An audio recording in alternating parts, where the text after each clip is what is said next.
Hi, this is Scott Wilkinson, host of Home Theater Geeks. In episode 215, I chat with the inimitable audiophile extraordinaire, Michael Fremer, about high-res audio and vinyl LPs. So stay tuned. Netcasts you love. From people you trust. This is Twit. Bandwidth for Home Theater Geeks is provided by CacheFly at CacheFly.com.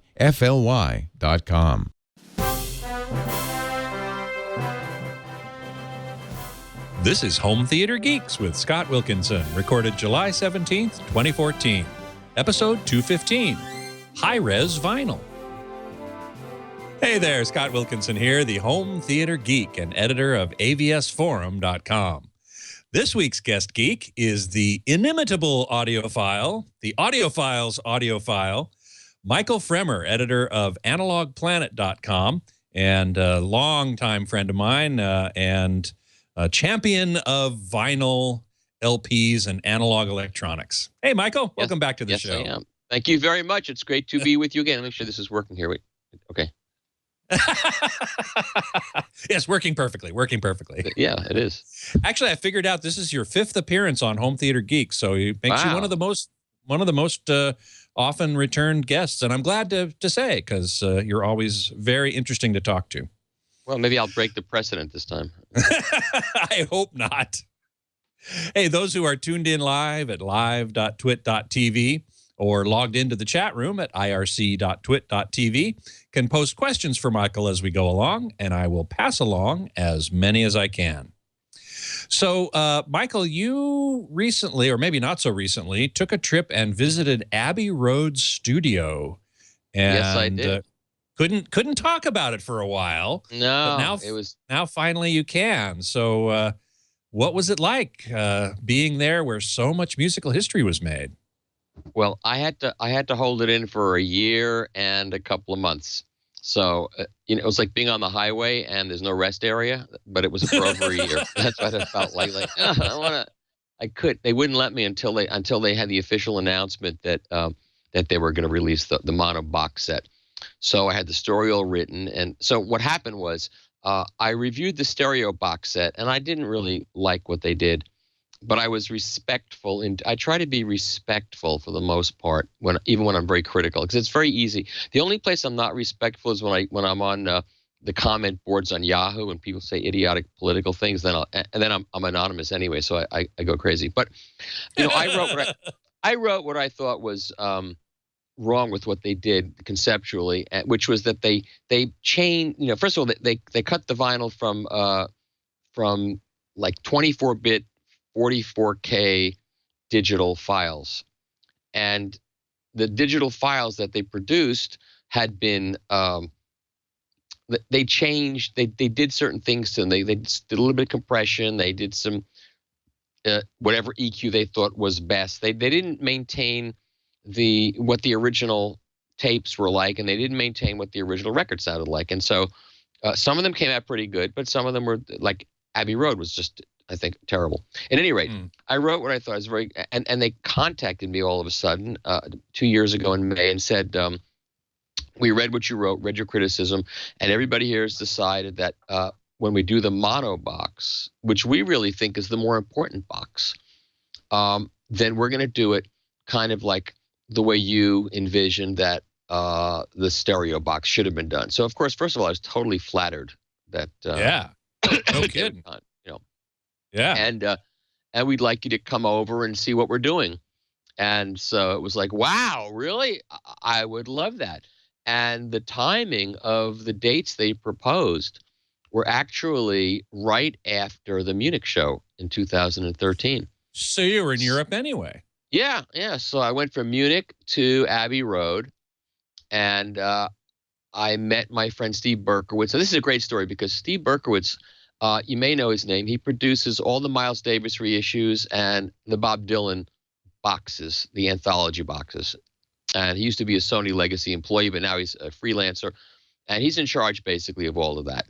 And so the amazing thing is that in 1969, when I went to law school, and dropped out. One of the first days I was there, I was at BU Law School, and I walked to Kenmore Square just to see what was going on down the block, and there was a record store, and it was on a corner. So it must have been a former pharmacy or something, because you'd have to walk up these stairs and go into the record store. And at the top of the stairs was a point of purchase cardboard thing with a bunch of records in it. And I couldn't see what the records were, but I knew at that point that imported records were not shrink wrapped tight like we did it, because they realized overseas that you could warp the records.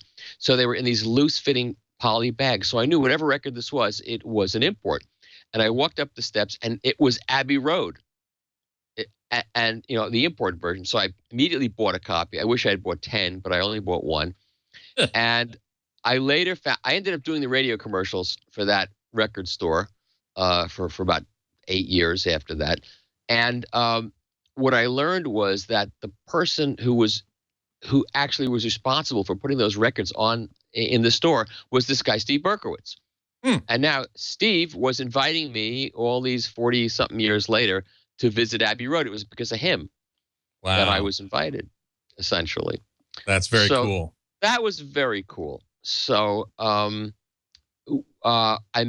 flew from Munich and went to London and had dinner with him that night with Eric Clapton's touring drummer, who my brain fade is making me forget who it is. You can probably look it up and get his name. I just forgot it. Really nice guy. We had a great time.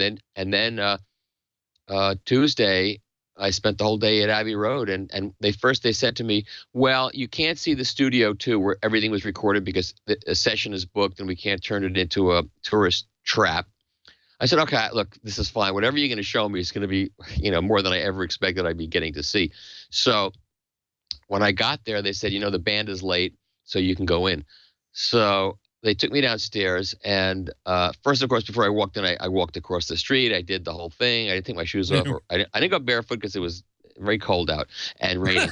but then I went inside, and then they said, okay, you can walk in Studio 2. So they opened the door, and I walk in, and first of all, it's an old place, and it's built over a swamp. And it's really musty smelling, and I started walking in, and then after I was in a couple of steps, then I could start seeing what I had only seen in pictures, and with the Beatles and everything, and it was overwhelming. It was really, I was totally taken by surprise by my reaction. I couldn't walk in. It was like, you have a dream sometimes, like you're walking someplace and you just can't walk there. Yeah, sure. That's what happened. So I got about far enough in so I could turn around and see the steps going up to the control booth. I'm sure everybody's seen those pictures. And then I did not want to walk in further because I didn't want to spoil the distance. It's very strange. Wow, it almost sounds like a religious experience. It was like a religious experience. And it was one I wasn't expecting. I was expecting to just walk in the studio. I've been in a lot of studios, so I just thought I'd walk in and that would be that. But I couldn't. I just could not. I got far enough in to say I was in Studio 2, and I looked around, and and that was that. Wow. It's like the time I interviewed George Martin in New York when he put out that very strange record where like Jim Carrey singing "I Am the Walrus." Do you remember that record? Yeah, I do remember that. Yeah. And so I interviewed him, and so I walked in the hotel room, and there was George Martin, and I just kept expecting that the Beatles would be in the other room, but I couldn't see them. It was really weird, but they weren't there. I got all these great places, but a little late. But anyway, little late. So then I got to hear I heard the White Album playback, and I heard them cut the lacquers for the White Album. So I got to hear the master tape of the White Album, all four sides. So that was the final master mix of the White Album. Was it mono? It was mono, yeah. So they put the mono tape up, and they had all of the mastering notes. Well, the way they did it was the tapes were actually in very good shape because the mono tapes weren't used. The stereo tapes were in good shape too, actually. But they did a 96K 24-bit transfer of the whole catalog, and then they listened to what it sounded like, and then they got original UK pressings. And they got an Ornifon 2M black with the Shibata stylus, and they compared. This is the turntable. Yeah, they compared the records, the 1A the first pressings, which in parlophone and EMI language would be a -1 lacquer, a first mother, and a G on the right side, which is part of their matrix code. And they compared those to the tape, and then they had the original mono mastering notes from Harry Moss, and they didn't have, it's not the same board, it's not all tubes like it was, but they got as close as they could to the original EQ, which was not that, there wasn't that much EQ applied to it. And of course, the speakers are different, everything's different, and they did their best to get it to sound as close to the original as possible. And the original reference in this case was the master tape, or one of the original vinyl pressings? The vinyl pressing was the reference. That Steve Berkowitz always shoots for the 1A pressing to be the reference, because that's, the tape is really not the Holy Grail. The tape is the raw material from which the Holy Grail is created. Like when Chad Kasem first started reissuing records, he got some of the contemporary catalog. So he released Way Out West, the Sonny Rollins album, which is a very famous record, and put the tape up and cut it flat and blah blah blah. Well, it turns out that Roy Dunan, who was the engineer, when he made those records, when he made those tapes, he purposefully boosted the top end pretty far up to get above the noise floor, so that when he mastered it to vinyl, which was the thing, he would lower the top end, and it would literally take down the noise, take down the hiss, just kind of like a primitive Dolby system. I was going to say, that sounds a lot like what Dolby's doing, but he did it manually. That's right, because Dolby hadn't been invented in 1957 or whatever it was. Right, exactly. But the bottom line is you can't say that the master tape is the Holy Grail, because you don't know what the person who made the tape, what his final goal was with it. It's basically the raw material from which the final product is made. So okay, so they used the vinyl, a particular, the first pressing, the 1A pressing, as you call it, right. As the reference, and they wanted to get as close to that as possible. So they took the mono master tape, digitized it at 2496, right, just to listen, then, just to do the listening. Okay. And then when they did the cutting, it was cut from the tape, not from any digital. It was a pure analog cut. So but if they had to do any kind of what if they had to do any kind of manipulation? As you said, the master tape is not the reference; it's the raw material. So maybe they had to tweak it in one way or another before it actually got to vinyl. Well, they had to do the EQ moves to it, and they got the EQ set. Once the EQ was set for the albums, they didn't have to touch it. The only place where it got tricky was they did there's a 3-album compilation of the past masters, the singles and unreleased things, and those were spliced together. Again, everything was done in the analog domain, everything, including the compilations. So they spliced it all together, and then they had to worry about azimuth, because which is the angle of the tape head against the tape. Against the tape. And since all of those tracks were recorded at different times, the singles, the azimuth was different. So they had to have notes. And as the lacquer was being cut, Sean McGee, the mastering engineer, would sit there with a screwdriver on the tape head, and he had little marks made for where each track had to be, and between tracks he would turn it and change the azimuth. Wow. Exactly. So it was definitely purist. It was done exactly the way I would hope that they would have done the stereo box. So now my dream is that after all the stereo boxes are sold, that somebody could license some of the stereo titles and do it the same way from tape. So tell me again how it was that they did the stereo box that was not ideal. So the stereo box, so first they did a 192 24-bit transfer of everything. Just flat transfer. Of all the analog tapes. They just scanned them or digitized them at 24 or 24 bits, 192 kilohertz. Right. And then they fixed things up, like if they were popped peas, like I'm doing all over the place here, or little noises in the studio, or whatever things they wanted to fix, they would fix them. And I think what's on that tape, what was released originally, that's what should be left.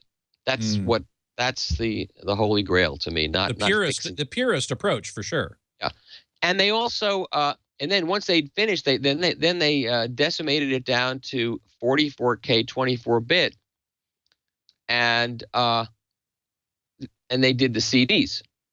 And of course, well, the CD CDs would have to be 44.116. 16. And the little USB stick. You've seen the USB stick? No. I could move it. I could go get it. But nah, don't worry about it. It's a really cool thing. It's an Apple, and it's got the entire catalog on this beautiful little heavy metal green Apple. And you pull up the core. You pull up the little stem, and there's the USB. And that is 24-bit 44.1. And that sounds substantially better than the CDs because the bit rate is better.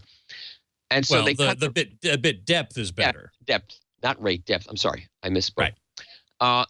And so the records are really very similar to the Apple USB stick, but they claim with a little bit less compression. But when Jeff Emmerich, who recorded Abbey Road, heard it, he was outraged because he said when they recorded songs like Because, all of the blend of the voices was done live with all the guys standing around a microphone and at different distances to get the voices to blend. And it's if you hear an original pressing of Abbey Road, it's magic. But instead of letting that breathing take place, they just added compression. They compressed it, so all the voices are squashed together. It's why did they do that? Criminal, I tell you. And then on top of that, Rubber Soul and Help are from a remix that George Martin did in the 80s at 1644. So the only place you can get the higher resolution version is the original mix, which is actually on the mono box, the mono CD box. Did you know that? No. It's crazy. The mono CD box. There's a mono CD box and also a vinyl? There's a mono CD box, a stereo CD box, a stereo vinyl box, and now there's going to be a mono vinyl box. Okay, but the mono CD box has been out for a while? Yeah, a couple of years. Oh, okay. Yeah. But again, it was 24-bit, a CD quality, Well, yeah. Well, this brings up one of the main things I wanted to actually talk to you about today, which is going back to the original analog tapes, which these obviously were, and there are a lot of master tapes done in the 60s, 70s, and even 80s that are analog. And then digitizing that at high res at 2496, 24192 or whatever. And my question for you is, how much information is there on those analog tapes that goes out that far? I mean, do you really need 24 bits to capture the dynamic range on an analog tape? Well, there are two ways of looking at all of this. You can use measurements to determine what you hear, which some people, they get led around by the measurements. Well, I just get led around by my ear. I trust my ear more than I trust measurements. There's information on records well above 50K. And this is vinyl LPs you're talking about here. Yes. And even after you play them, 100 times, it's still there. I don't care what anybody says. That's been measured. I've seen spectrum analyses of this.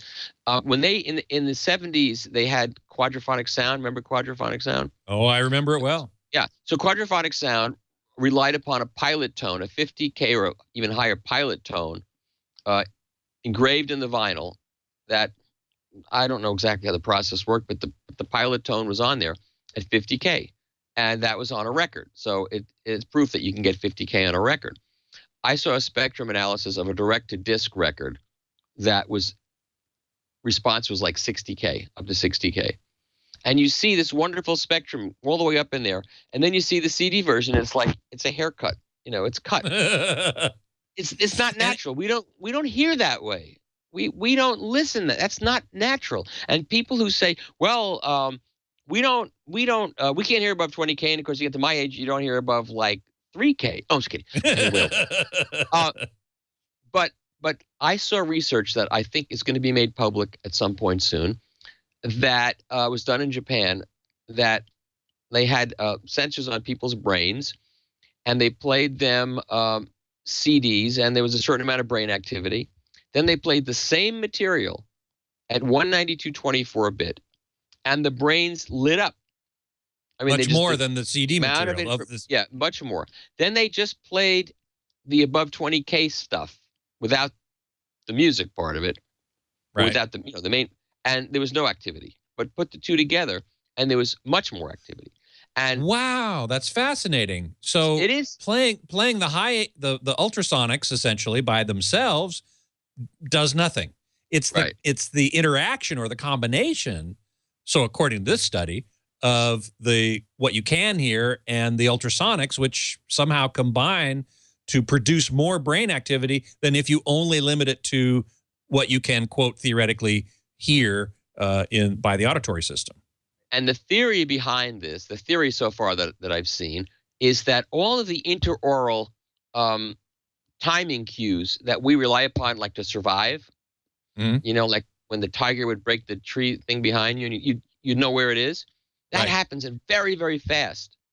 That distance is very short, and that's very high speed, high frequency changes. Now, I'm not a scientist, but since I've spoken to scientists who tell me that CDs just sound much better than records, I know that science isn't really useful for everything, because it's just not true. Even if it's an additive thing, I don't care if it's not accurate. It's an additive thing. I don't care, because everybody who's out there who knows video knows that a video mastering suite contains a monitor that's been calibrated. Yep. The color temperature is 6,500 degrees Kelvin. The color points are all mapped out. So everybody's mastering from the same, looking at the same monitor. But audio is not like that. Audio is whatever Schmendrick has in his studio, and he's going to mix it and master it to his taste. So so no matter what you do, unless you have his speakers, you're not going to have an accurate rendering of that piece of music. So if I can stick the music into this vinyl format, and it does something that makes it sound more like live music and more real and more pleasurable to me, whatever it's doing, that's all that's important to me. I'm not into this for the accuracy to I don't know what. Now, I don't want to nothing.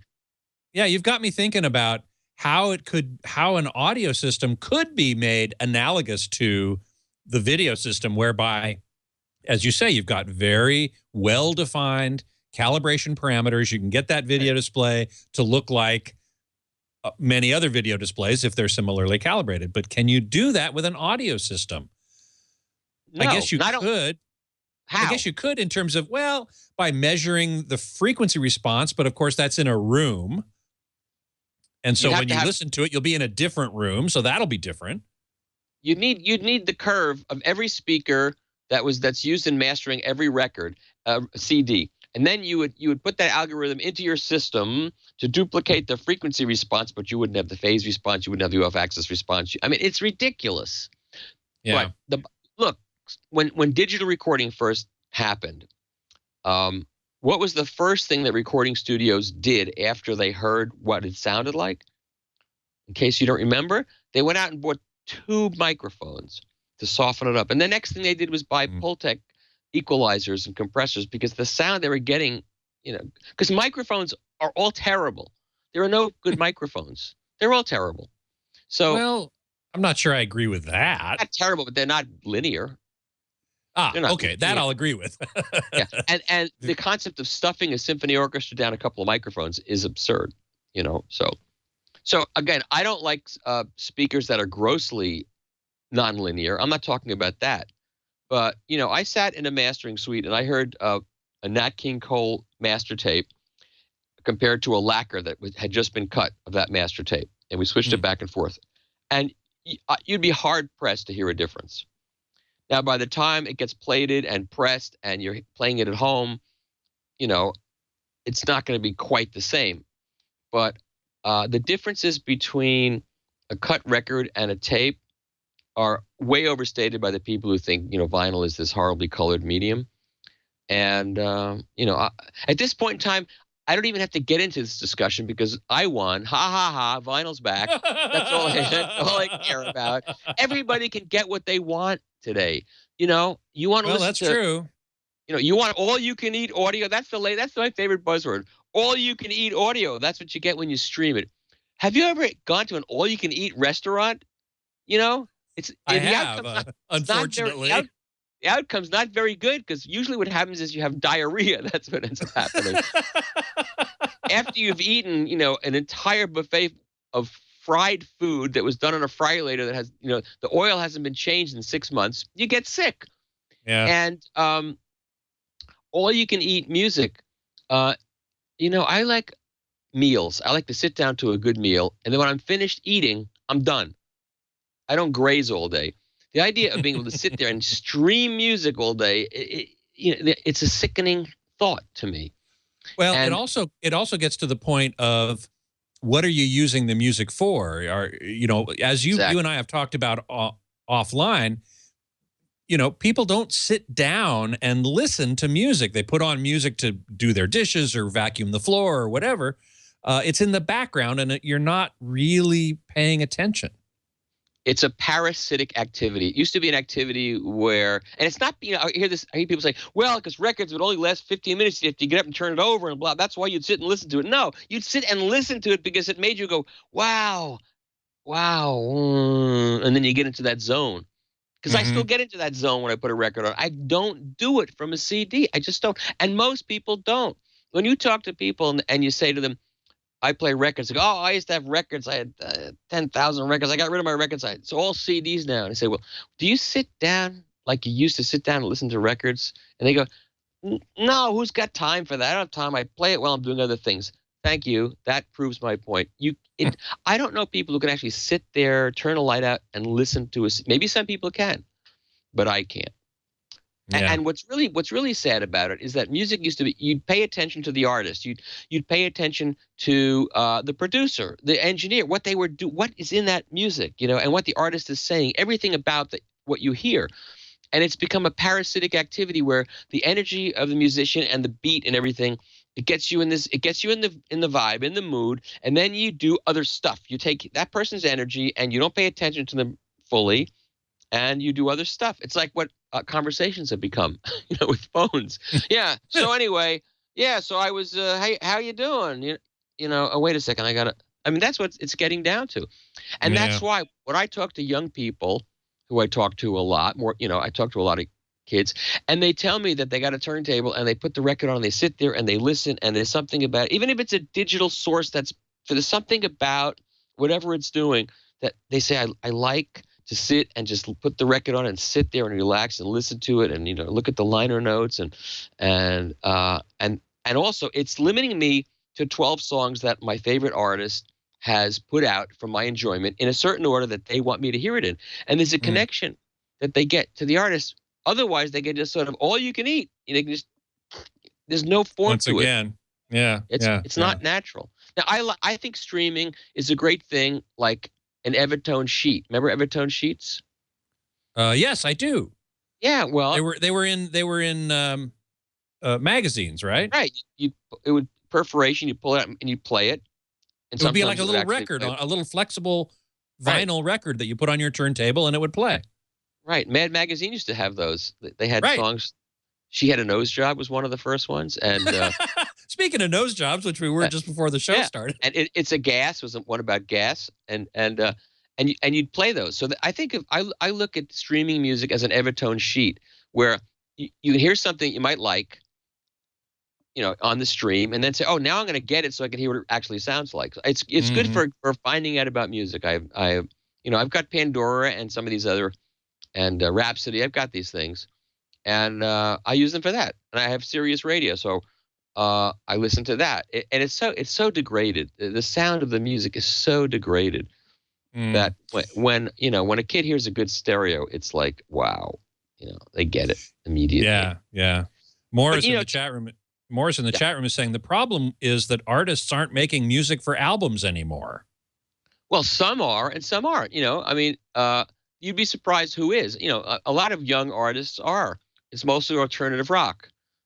In the mainstream pop music, no, because those recordings are meant to be singles. And one of the problems with the album era was there were artists that weren't really album artists, but they were forced to put out an album, and so there'd be 2 good songs and a lot of junk. Mm-hmm. And then when CDs came out, remember the record business killed the single, if you remember. They wouldn't release a CD single for $1. They had these CD, I don't know what they called them, but they had like 4 songs on it. The one song you wanted and 3 songs you hated. Right. And that's what killed the single. And so, singles on iTunes, it's a great way to have this, because I bought singles when I was a kid, and I still download singles from iTunes of things that I don't really want albums of. It's great. But I think a lot of artists, you listen to like Beck or Ray LaMontagne or the Black Keys, all these guys, they're album artists, and they make albums that are coherent, and you listen to it from beginning to end, and it's a pleasurable thing. So this is a great period of time. This is the best period of time. If you think that 16-bit digital is perfect, then fine. But you can download the 9624 file of the same piece and listen, and then decide either doesn't make a difference, I'm right, and fine. Or you can download it and listen and go, boy, I hear more. It's more space. I hear a finer, the transient response is smoother. It's just more pleasurable to my ear. Whatever, for whatever reason. If you think so, fine. If you don't, to me, the people say, well, the math shows me that 24-bit, 5 and 9620, we've already reached the point where the dynamic range is wider and the frequency response is beyond what the human ear can hear. Fine, but why don't you listen to it and see what it sounds like? Right. Because that's what as a matter of fact, you're bringing up a point that I wanted to make sure that I mentioned here, which is this is exactly a sort of an experiment that I'm conducting on AVS Forum right now, which is with the help of Mark Waldrop, who's the founder and chief engineer of AIX Records, who records everything in 2496. No, he doesn't. Well, except for this one example that you showed me, and I haven't had a chance to talk to him about that yet, which we'll talk about. We'll mention that, but for the most part, should I go get let's it? say. I should go get it while you're talking, because otherwise Why don't you go get it while I'm talking? Okay, that's fine. Okay. So I'm going to tell the story here of the test on AVS, which is Mark Waldrop provided 3 tracks, complete full tracks of his music that he has recorded. Not him playing, but his recordings. And they all contain information beyond 20 kilohertz in terms of frequency, and they have a dynamic range greater than 90 dB, which is typically no more than you get on a CD. So we've got these 3 tracks. They're in native 2496. We also, then what we did was we took those 3 tracks, copies of them, converted them to CD specs, which is 16 bits, 44.1 kilohertz, using a very, very high-end sample rate converter, and then reconverted them back up to 2496 so that they would have the same file size and the same, basically the same sort of specs. It would be difficult to tell them apart. And we level matched them, and I randomly assigned one of the 2 versions, the label A, and the other one, the label B. And I randomly, one of them is the high-res version, and one of them is the down-resed version. They're up on the website, and you can go download these files and listen to them and see if you can hear a difference. And you can send me the results. You can send me a note on AVS Forum that says, I think that this track, the A version is high res, and in this track, the B version is the high res, and so on and so forth. And, I'm going to collect data and just see what people think. Now, it's not a scientific experiment because we don't have enough control, because I don't know what system you're listening on. And I don't know whether or not you've cheated and gone in and looked at the spectrum of these files, because if you do that, you'll be able to tell which is which easily. Right. But I don't, hopefully I'm counting on, the the sense of fairness and interest in scientific inquiry for people to just play these files and tell me which one they think is the high res. Well, I think Science has its place in all of this, but science can be abused in all of this also. It can be overdone. I mean, I hear people say, well, you see, if I let you hear cables and then you know what the cables are and then you switch to another cable, it's really, you're confused. You really don't know what's going on. The way to really do it scientifically is to have both cables attached to an AVX box, and then you go for half an hour or 40 minutes, and then tell me which is which. And if you can't, then that's scientific. That won't make you confused and ready to jump out of your skin and commit suicide, going you know. Well, it sure made me. Sitting and actually listening. Oh, because you can't. Your brain, you know, you can be easily confused. You know, luckily, when the tiger was chasing you and you heard the stick, it wasn't a double-blind tiger test because you really wouldn't survive that. You know, we survived pretty well with using our senses. Yes, you have to guard against being confused. But you know, I did a cable test on my website, and what happened was I was recording some tunes from vinyl to bring to the CES, and I played a Peter, Paul, and Mary cut that had a certain sound as I knew it, and it sounded brighter than I was used to hearing it. And then I realized I had changed the cable going from my tone arm to my phono preamp, and I put back the other cable, and it sounded like I expected it to sound. So I decided to see whether the readers could hear this. So I made it as a CD and brought it to CES, and I said, here are 2 tracks, same Peter, Paul, and Mary song. Are these the same tracks, or is there something different? And virtually everybody in every room that I played that CD for said they're different, and the second one's brighter. And that was exactly what it was.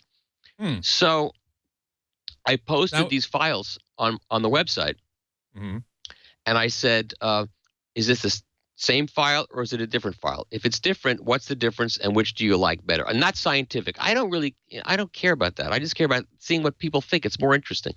And sure enough, everybody, well, I guess a majority, maybe 75 to 80% said the files are different and one sounds brighter than the other. Now, which they preferred was a matter of opinion. Some people liked the brighter one. They thought it had more life, and some people liked the other one that was kind of smoother.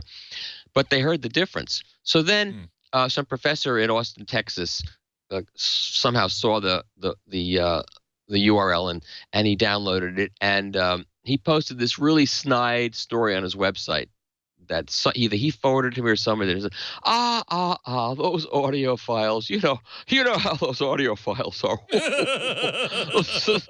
Well, they claimed they heard this cable difference, so I downloaded the files and I put them on Audacity, and I noted a 0.01% speed difference between the 2 files, 0.01%, and that is what accounted. Now, what I did was I made the timing exactly the same, and the files are posted on my website, and I don't think anybody can hear the difference. So a lot of my readers went over there and they said, no, we heard the difference. It's A is this one, B is that one. They got it right again, and that shut them up. Well, and again, anyway. And then the cable skeptics go, well, certainly the capacitance, the resistance is probably different, and so big deal. Well, guess what?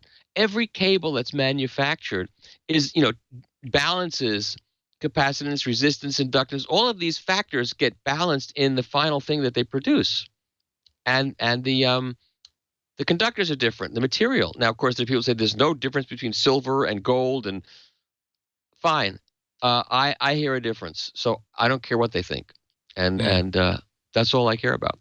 They hear a difference. It was interesting, though, because the poo-pooers are they're very active. Well, so are the audiophiles, though. In one discussion thread about this test that I put on AVS, and by the way, in the chat room, I put the link to it, and it's still on the homepage. So you just go to avsforum.com, scroll down a ways to the AVS AIX high-res audio test take 2. I had to do it second version. I of it. downloaded it, but I haven't played it yet. Oh, you haven't heard it yet? Okay, I absolutely want to hear your response to this test. Play those 6 tracks, labeled A2 and B2 because this is take 2. I had to redo it, but play those two tracks and tell me which one you think is high res. I'm virtually certain anyway. I'll be very surprised, let's put it that way, if you can't tell the difference, because you know, you're able to, and you probably have a good system that can really reproduce the whole spectrum that we're talking about, which is another factor that I wanted to talk to you about, which is, you know, the system that you have to play back on.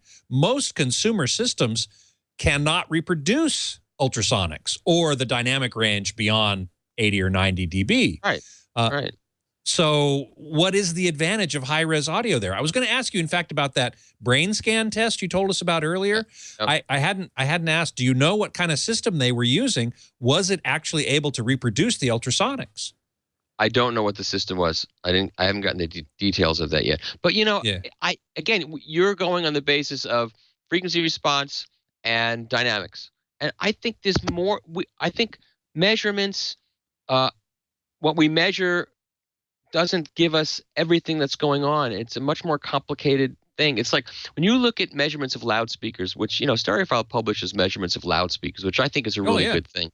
I agree. But measurements still don't tell you everything, because the brain, after looking at the measurements, has to try to take all of those things and jiggle them and figure out what it all ends up sounding like. And so many people end up looking at the on-axis frequency response and distortion, and then that's all. They don't look at the off-axis response. They don't look at the transient response. They don't look at the phase response, and they don't have an ability, because you can't, of putting all those factors together and coming up with what the sound is actually like. All those things have to be factored together. And there's something going on. We don't know everything yet. You know, I've got we don't know. I would agree with that. Our brains are so much more sensitive, I believe, than anything we can measure. I got into a discussion remember when third octave equalizers were invented? Third octave equalizers. And and then what would happen is they would take those third octave equalizers and they would flatten the response and go say, now we have flat response.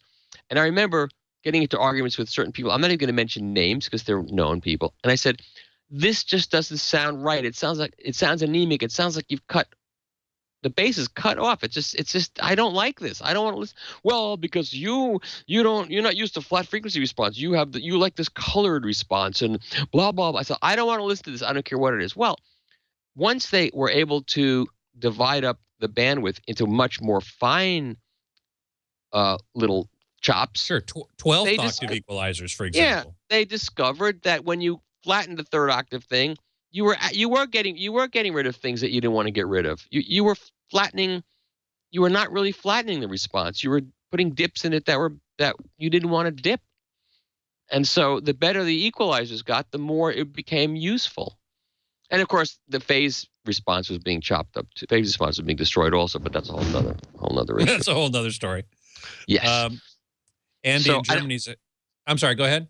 I just want to say that I participated in many double-blind tests. I did well, I guess it was I don't know whether it's a double-blind test, but it was out at Harman.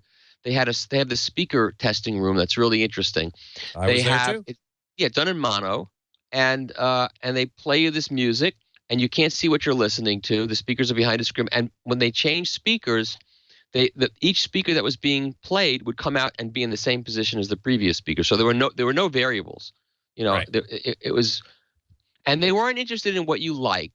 They were only interested in whether you could consistently like some. You know, whether your responses were. Yeah, whether you could identify a difference. Right. And which one, and then you could say which one you liked.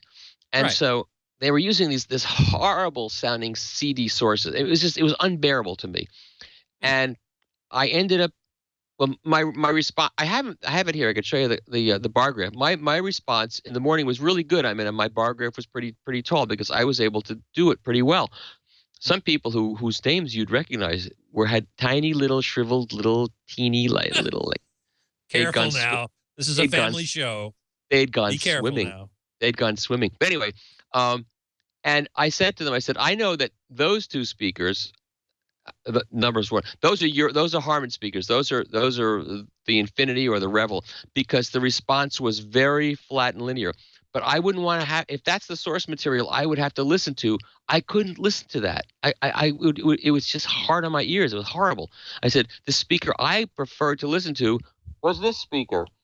And I'm not going to mention the brand, but I said, that speaker is the speaker that, even though I know it's got that coloration, the top end was not all bright and hard and flat response.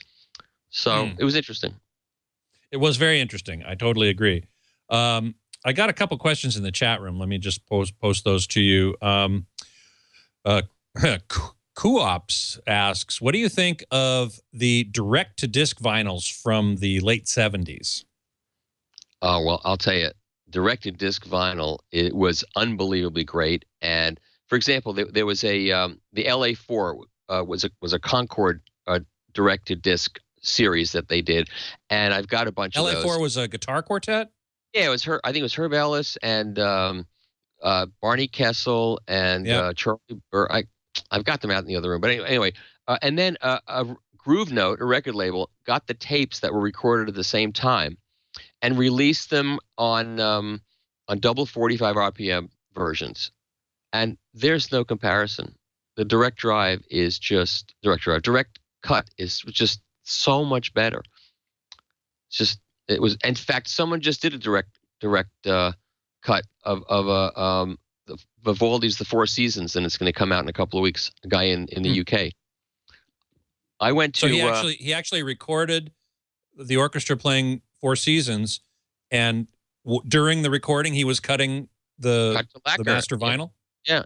The problem with doing that is that if you make a mistake, it's ruined. And so there's so there's a nervous factor involved. People don't play their loosest and their best, but sometimes they do, because they just say, I don't use as many lacquers as you need to. We get it right. I don't care. So yeah, right. Like I got this one at the Princeton Record Exchange. This is a Beethoven Piano Sonata box that Nimbus did, and it was done direct to disc, and it's unbelievably fantastic. The pressings are quiet, and it's the most fantastic piano recording. So if you can get those, find them at garage sales or wherever. They're worth trying because they're amazing. As long as the pressing is not off center, because then you get wow, and it's, I'm going to ask you about that in a minute. But first, the Gem Doctor is asking, what do you think of playing vinyl wet to reduce hiss and pop? The only way I like a wet record is when I clean it. I don't want to. First of all, it's not good for the cartridge to play wet. And, I'm going to post a file on my website of a record from 1969 that I've been playing since forever, of a very quiet guitar and finger cymbals, and it's dead quiet. It is dead quiet. If you clean records properly and play them back properly, you shouldn't have a lot of hiss, noise, and pops and clicks. It's shouldn't be. Well, sorry, go ahead. The better your turntable, the quieter your records will play, even the records that have pops and clicks. People always say, well, you have an expensive turntable, don't you hear all the noise? No, it's the opposite. Because what makes a turntable great is its ability to suppress impulse response that's not supposed to be there. So pops and clicks, instead of vibrating through the canyons of your turntable and finding their way up into the cartridge and then coming through your speakers, the better the turntable, the more it's able to suppress those impulse events.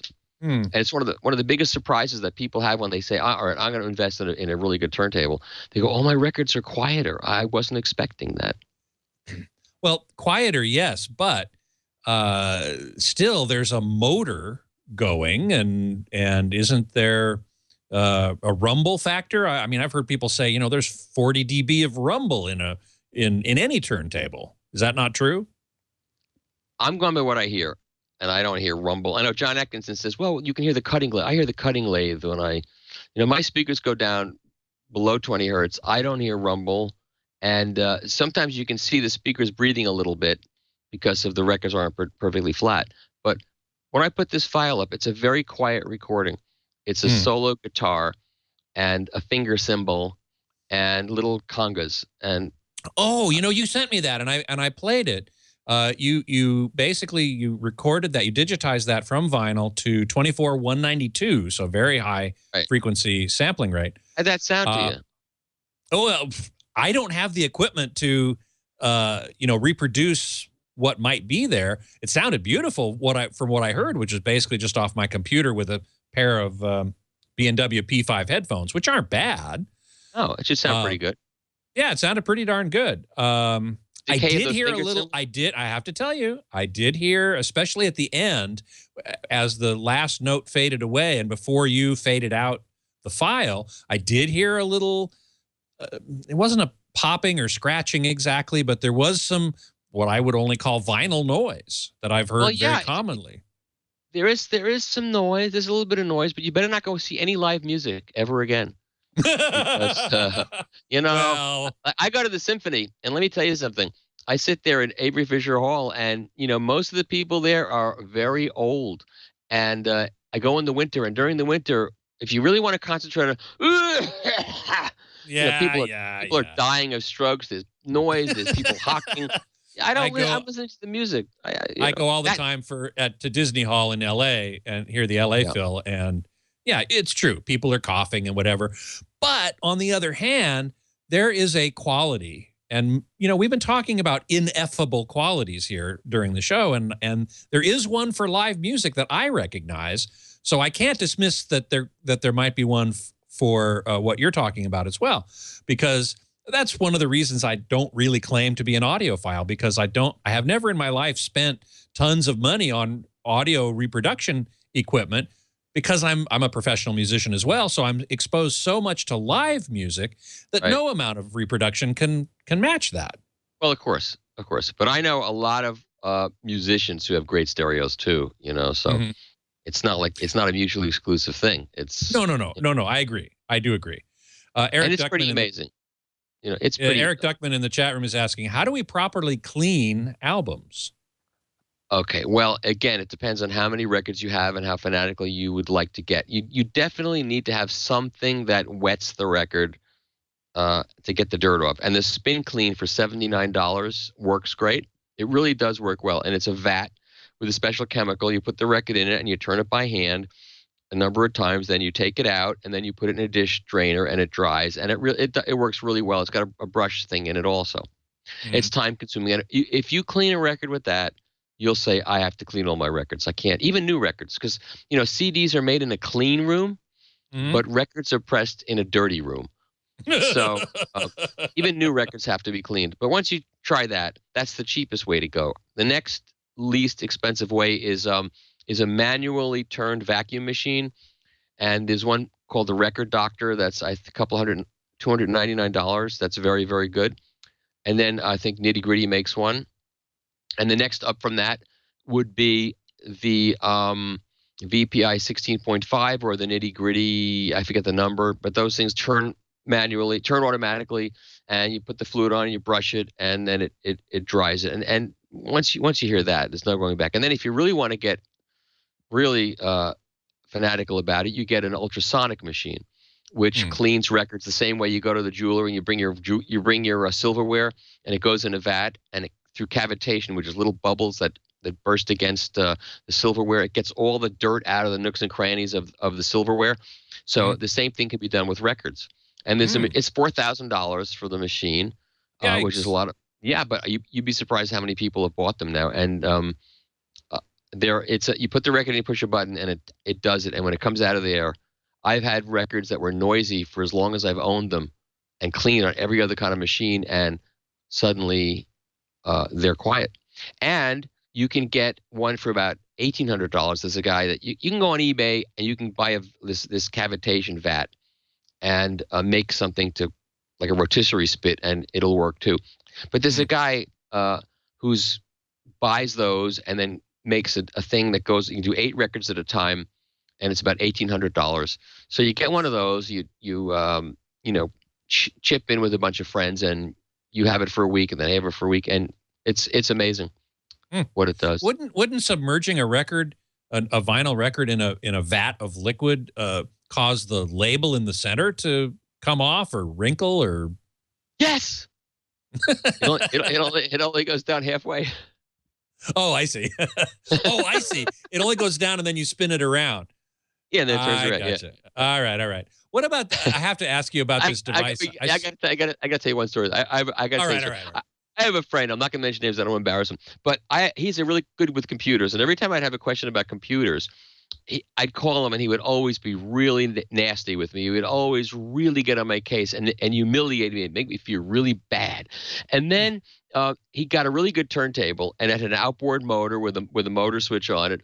And he called me up, and he goes, "You know what? This turntable, it's really good, but it's really stupid. Why did they put the motor switch on the back of the motor?" I said, "Because you have to turn the motor around and put it in front of you so the switch is in front of you." And then I mean, it doesn't get much stupider than that. And then he shut up about computers from then on. Yeah. Okay. Very good. Very good. Okay, I'm sorry to interrupt you, but yeah, that's quite all right. I had to ask you about. I think I saw a record cleaning system at Cedia maybe a couple of years ago called the Okie Noki. Yeah. You know about that one? Yeah, that's one of the vacuum operated machines, and it's a really noisy one. And I don't know why. There are quieter ones that do the same thing. So right. Okay. I don't.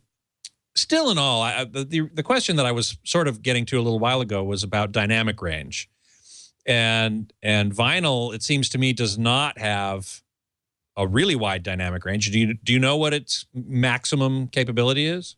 Well, that's a very interesting subject, and I was sent a paper that I have most of it, but I can't find one page of it. It's really annoying to me.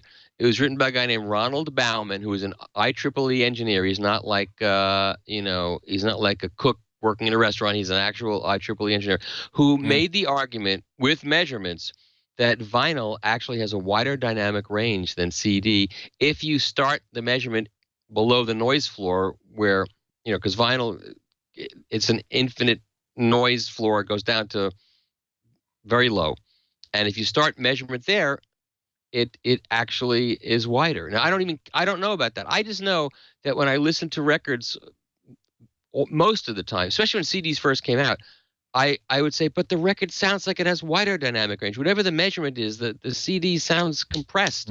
And people say, well, it is, they're using the cutting master or the blah blah blah master. They didn't have the right master. Whatever, the excuses just kept coming about why that sounded that way.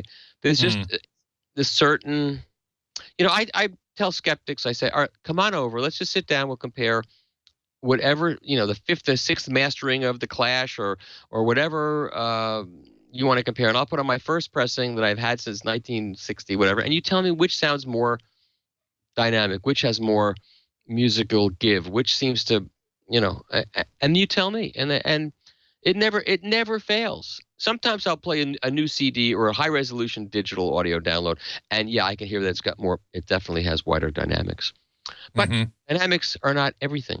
There's a whole bunch of. It's true. It's true. what it sounds like. And I'm not doctor about this. I play plenty of high-res files, and a lot of them sound really, really good. And if 9624 files were the original CD, I probably wouldn't have been screaming the way I was screaming. And when CD came out, you mean? Yeah, and and they were cutting these things. A lot of them were cut from bad tapes, and yet people were still saying they sound better than the records, and they did not. They did not. They sounded horrible, and the filtering, the original brick wall filters were terrible, and the original boards were not digital boards, so they were taking these files, these digital recordings, and then they were converting them to analog, and then doing the EQ and processing, and then putting them back to digital. So they're going digital to analog, back to digital, and on a 1630 tape. And I mean, there were so many problems with it, and I didn't care how they did it. I just cared what it sounded like. And if it sounded worse, I didn't want it to be declared sounding better. That was what made me. No, I was crazy before that. I'm sorry, but that crazier. That enhanced my craziness.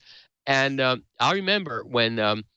I will not mention this mastering engineer, but I met a very well-known mastering engineer who had just finished doing the Peter Gabriel catalog, the first CD go-around from the master tapes, and he was very proud of it. And I had met him not because of audio. I had met him because a friend of his had an old Saab that he couldn't get the clutch disengaged, and it was in his driveway, and I'd met this guy with the Saab years earlier down in Soho, and somehow he saw my car and came out to talk to me, and we exchanged cards. And he called me up and said, "My Saab is stuck in this guy's garage, and I can't get it out. Could you help me?" I said, "I know exactly how to solve that problem." So I drove down to his house. And they came outside, and the guy said, "Hi, I'm so-and-so." I said, "Oh, I know you. You're a mastering engineer." He goes, "You know what that is?" I go, "Yeah, I write for the Absolute Sound. And I said, "I can fix your car." So I got his car fixed. And then we talked, and he says, "I just did the Peter Gabriel catalog. You want to hear it?" I said, "Yeah, bring him over." So he came over to my house, and he put on the CDs. And I said, "Let me play you an original Charisma pressing of that." And I put on the record, and he turned red. And it was like, oops, oh, my God. Oh, He what? heard it too. He heard it because his system at that point was not really up to the job. Now it is. That's one of the great things about what's happened over the past 10 years. Mastering engineers have gotten much better systems past 10 or 15 years, and they know cables make it. They know all these things make a difference, and they're rewiring their systems, and they're listening, and they know that they can get in trouble if they get too doctrinaire about any of this stuff. It's a really great thing.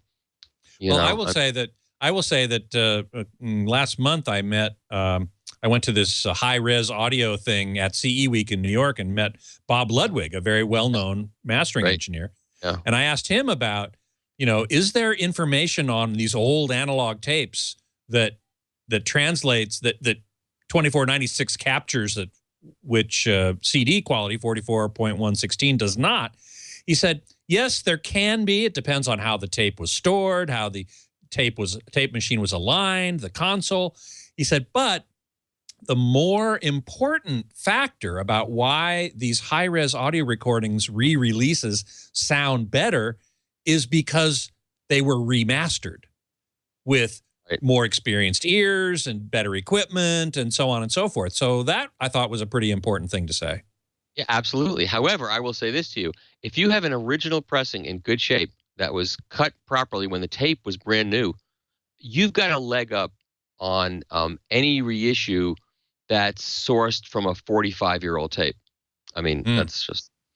okay. So if like as in the Abbey Road story that you told at the beginning, which is they were using the original pressings of the vinyl as the reference for what the final outcome of what they were doing was supposed to sound like.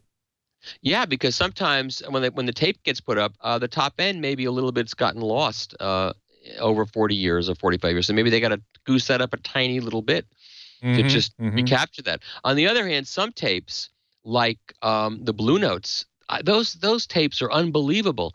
A lot of it's Scotch 111, and those tapes seem to have lost nothing. I've heard some of those. They're amazing. And the vinyl reissues that Music Matters and Acoustic Sounds, Analog Productions have put out are amazingly great.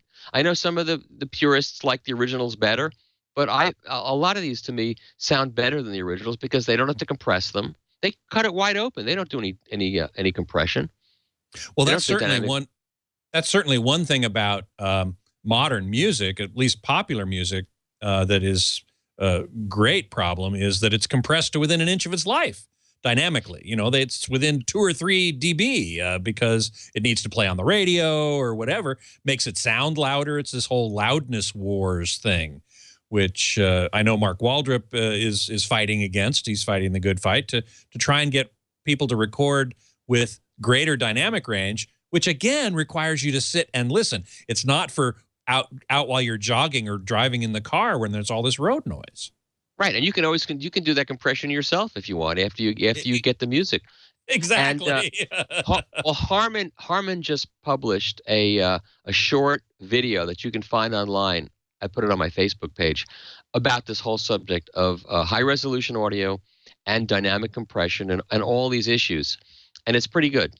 Oh yeah, I'll definitely go check that out. The industry is making an attempt to correct what they should have been fighting from the beginning. I mean, this should have been fought from the beginning, and it wasn't, which is too bad. Yeah. But we're going to get back to good sound because people want better everything in their lives. People want better food. They want better clothing. They want better cars. They want better sex. They want better experiences. They want better, except for one thing, sound. They insist on crap. And it's ridiculous. And why, when you go online and look at these stories where people try to espouse for better sound, all the comments are these snarky, nasty comments. Oh, yeah, sure. And you're telling me that a $200 speaker is going to sound better? Come on, that's ridiculous. It's good enough. MP3 is good enough, and it doesn't get any better on your audio files. It's like, what is that? It's the only subject. If you say to somebody, if you go to the fish market and buy a fresh piece of fish, it's going to taste better than, Gorton's fish sticks. No one says otherwise. But when it comes to audio, there's this resistance. There are all these people, and they're angry and they're nasty and they say really stupid things. But that's because the audio industry and the record industry and audiophiles don't fight back. I fight back. Well, they do on AVS. I'll tell you that for sure. they just fight. I mean, I get into some of those fights. Well, yeah. But certainly on some of the threads related to my high-resolution audio test and a question I posed some months ago now asking whether or not high-res audio is irrelevant or not. Yeah. I didn't take a position on that. I wanted to hear what the members had to say. But man, oh man, they get into some...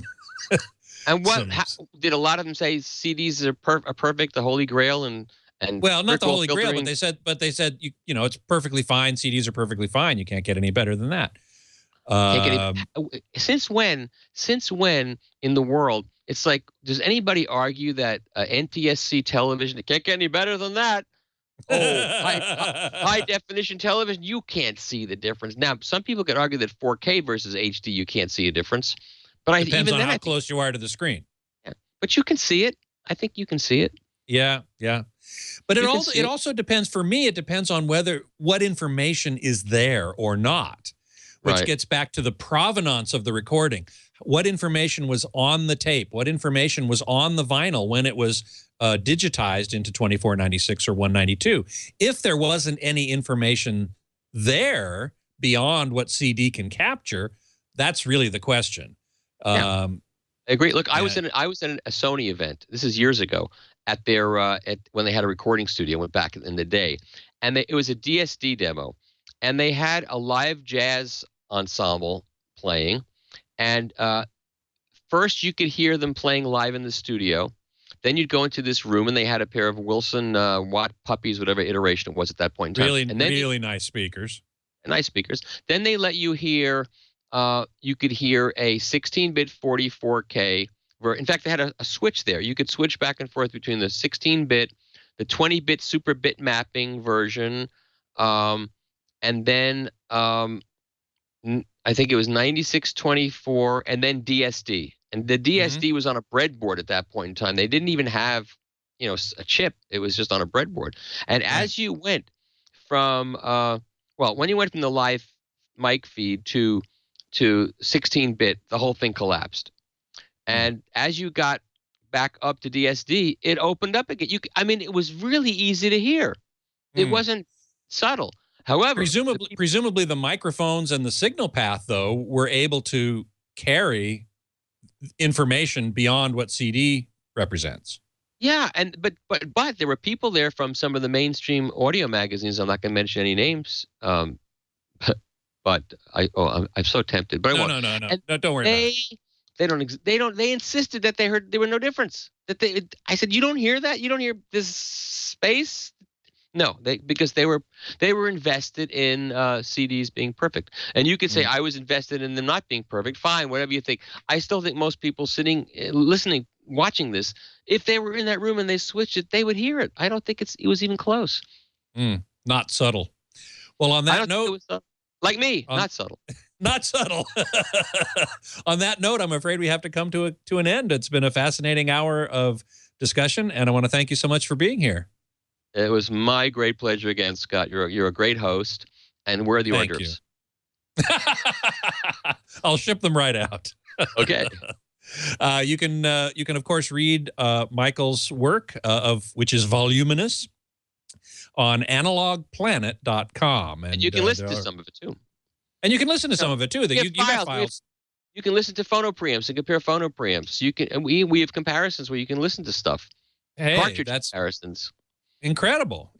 So if you have any interest at all in this analog domain, Michael's your man. You really want to Really want to go to Analog Planet and check that out. Thank you. It's fun, too. It's fun. And it's a fun place. I go there. You can find me, of course, at avsforum.com, and you can email me at scott@twit.tv, and you can follow me on Twitter at htgeekscott, also at avsforum.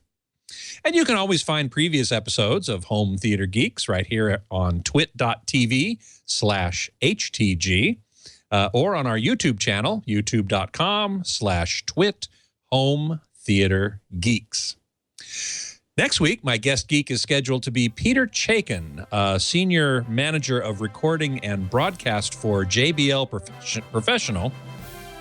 And he will be on, I think, with one of the engineers who designed the new M2 speakers, which are really taking the professional audio world by storm, and I think have something to say about the consumer audio world as well. So I do hope you will join me for that.